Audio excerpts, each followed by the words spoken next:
बिस्मिल्लाहिर्रहमानिर्रहीम अस्सलाम वालेकुम। तो आज मैं आपको एक रेसिपी का एक तरीका बताने वाला हूँ। आप दूध गर्म करते तो होगे, मगर दूध में कितने फ़ायदे हैं मैं आपको आज वो फ़ायदे बताने वाला हूँ। तो फ़ायदा क्या होता है कि आप दूध गर्म करते हो, उसमें एक मलाई हो जाती है। आप उसको काफ़ी बंदे ऐसे होते हैं उस मलाई को फेंक देते हैं, यानी कि ज़ाया कर देते हैं। ऐसा नहीं होता, मैं आपको उस मलाई का फ़ायदा बताने वाला हूँ। आप वीडियो को गौर से देखिएगा कि मक्खन कैसे निकाला जाता है। तो सबसे पहले होता क्या है, हम एक बड़ा सा बर्तन लेंगे,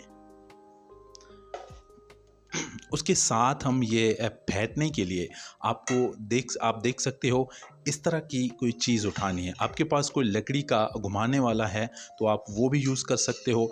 तो सबसे पहले हम क्या करेंगे, बर्तन ले लिया, उसके बाद हम वो मलाई थी हमारे पास जो हमने दूध में से निकाल के इकट्ठी की थी, अब वो हम इस बर्तन में वो मलाई ऐड कर लेंगे। आपको क्या करना है कि वो मलाई आपको फ्रिज में रख देनी है। फ्रिज में रखने के बाद उसके बाद आप उसको 5 घंटे के लिए आप उसको बाहर रख दोगे। वो जमी हुई होती है मलाई को आप रेस्ट दोगे, वो बिल्कुल पिघल जाए, उसके बाद आप उसका मक्खन बनेगा। वो कैसे बनेगा, अब हम क्या करेंगे कि उसको थोड़ा सा चेक करेंगे कि ये कैसी है। हमारी मलाई बिल्कुल सेट है, कोई ख़राब नहीं हुई। ये आपको काले काले नज़र आ रहे होंगे, ये हैं इलायची के ग्रीन इलायची होती है, उसके बीज होते हैं। हमने दूध में डाले थे, वो मलाई के साथ आ चुके थे। उसके बाद क्या होता है कि हम उसको आहिस्ता आहिस्ता करके घुमाना शुरू कर देंगे। इस मलाई को 10 मिनट तक फेंटते रहेंगे। आपके पास लकड़ी का घुमाने वाला हो तो आप उससे भी कर सकते हो।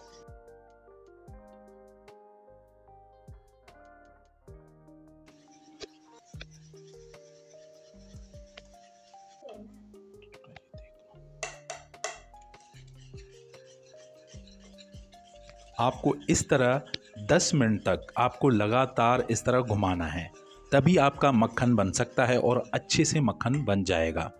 ये हमारे इलायची के दाने होते हैं ब्लैक वाले, हमने दूध में डाले थे, उसमें मलाई के साथ ऐड हो चुके हैं।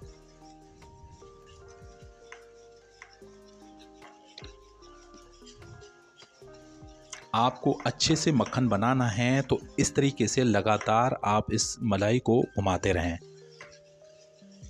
अब हम क्या करेंगे, 1 चम्मच दही का इसमें ऐड करेंगे।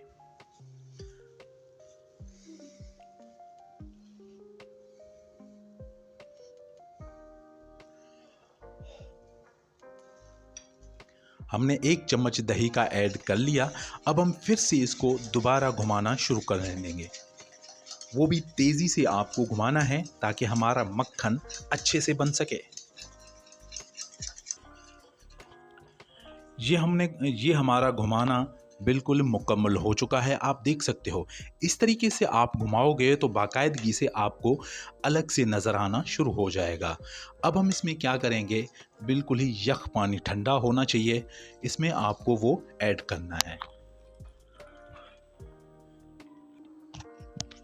अब आप देख सकते हो जैसे हमने ठंडा पानी इसमें ऐड किया तो ये अलग से आपको दिखने लग जाएगा। ये हमारा मक्खन अभी बिल्कुल ही तैयार हो चुका है।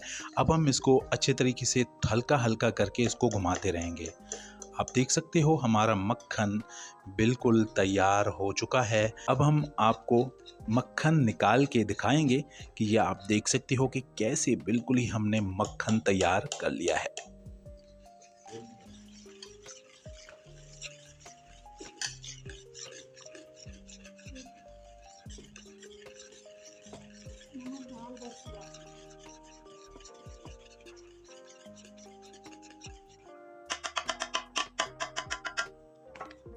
किस तरीके से निकालना है आप देख सकते हैं।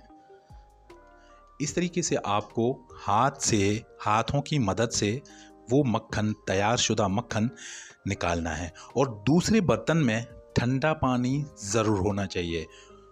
ठंडा पानी इसलिए, और उसके बाद जो है आपका मक्खन जम जाएगा।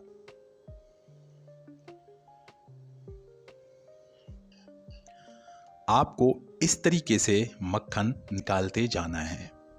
बहुत ही आसान है, बहुत ही तरीका आसान है। हमारे चैनल को सब्सक्राइब ज़रूर कीजिएगा। आप अपने दूध की मलाई को इस तरह ज़ाया मत करें। आपके लिए कितना फ़ायदेमंद है आप सोच भी नहीं सकते। भाई बहन वॉटेवर कोई भी हो, इस तरीके से आप अपने दूध की मलाई को ज़ाया मत करें। आपकी दूध की मलाई कितनी फ़ायदेमंद है शायद ही आपको पता होगा। अगर आप इस तरीके को फॉलो करोगे तो आपका मक्खन बिल्कुल ही अच्छे तरीके से तैयार हो जाएगा। अब मैं आपको दिखाने वाला हूँ जिस बर्तन में हमने ठंडे पानी में मक्खन को निकाल के रखा था, वो हम आपको दिखाने वाले हैं। हमारा मक्खन बिल्कुल ही तैयार हो चुका है। जैसा कि मैंने आपको बताया था कि मक्खन निकाल के बिल्कुल ही ठंडे पानी में आपको रख देना है। वो इसलिए कि मक्खन जो था वो बिल्कुल ही ऑयली होता है।